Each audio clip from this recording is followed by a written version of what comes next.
সুভাষচন্দ্রের জন্মবার্ষিকীতে কল্যাণপুরে নেতাজির আবক্ষ মূর্তি স্থাপন করেন বিধায়ক পিনাকি দাস চৌধুরী। সর্বদা সত্যতার মাধ্যমে জীবন অতিবাহিত করতে হবে। নিজের প্রতি সৎ হলে সারা বিশ্বের প্রতি কেউ অসৎ হতে পারবে না। নেতাজি সুভাষচন্দ্র বসু। 23 জানুয়ারি দেশের অন্যতম স্বাধীনতা সংগ্রামী সুভাষচন্দ্র বসুর জন্মবার্ষিকী। 1897 সালে উড়িষ্যার কটকে জন্ম হয়েছিল এই মহান বিপ্লবী বাঙালির। ছোটবেলা থেকেই খুব মেধাবী ছাত্র ছিলেন সুভাষচন্দ্র বসু। বিবেকানন্দের বই পড়তে পছন্দ করতেন ছোট্ট সুভাষ।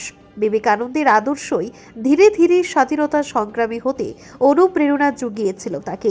আজ মহান দেশপ্রেমী সুভাষচন্দ্রের জন্মবার্ষিকীতে কল্যাণপুরে বিধায়ক পিনাকি দাস চৌধুরীর প্রচেষ্টায় নেতাজির মর্মমূর্তি স্থাপন করা হয়। পূর্ব ঘোষিত সিদ্ধান্ত অনুযায়ী আজ নেতাজির মর্মমূর্তির আবরণ উন্মোচন করেন বিধায়ক সহ স্থানীয় নেতৃত্বরা।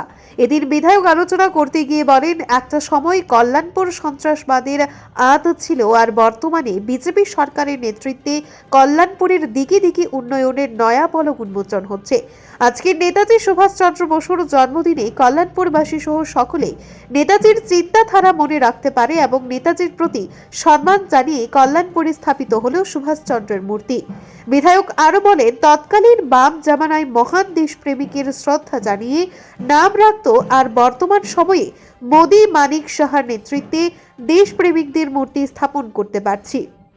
বলা যায় আজকের দিনে নেতাজি সুভাষচন্দ্র বসুর জন্মবার্ষিকীর মধ্যে কল্যাণপুরে নেতাজির আবক্ষ মূর্তি পেয়ে গোটা কল্যাণপুরবাসীর মধ্যে খুশির আবহ বিরাজমান। অত্যন্ত আনন্দিত কল্যাণপুরবাসী, বিশেষ করে আমাদের ভারত মায়ের সুপুত্র আমাদের নেতাজির জন্মদিন 128তম।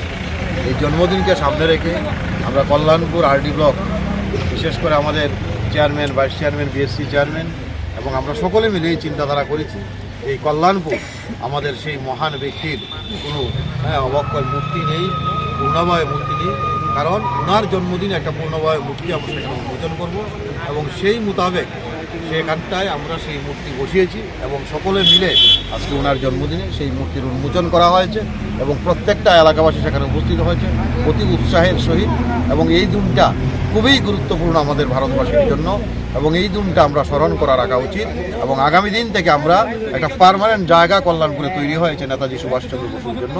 আগামী দিন আমরা সেখানটাই ওনার জন্মদিনে বিভিন্ন কর্মসূচি সেখানটাই আমরা নিব এবং আমি বিশ্বাস করি এই মহান ব্যক্তির চিন্তাধারায় আমরা এমনিতেই ভারতবর্ষের বর্তমান সরকার এবং আমাদের রাজ্য সরকার সেই চিন্তাধারায় চলছে।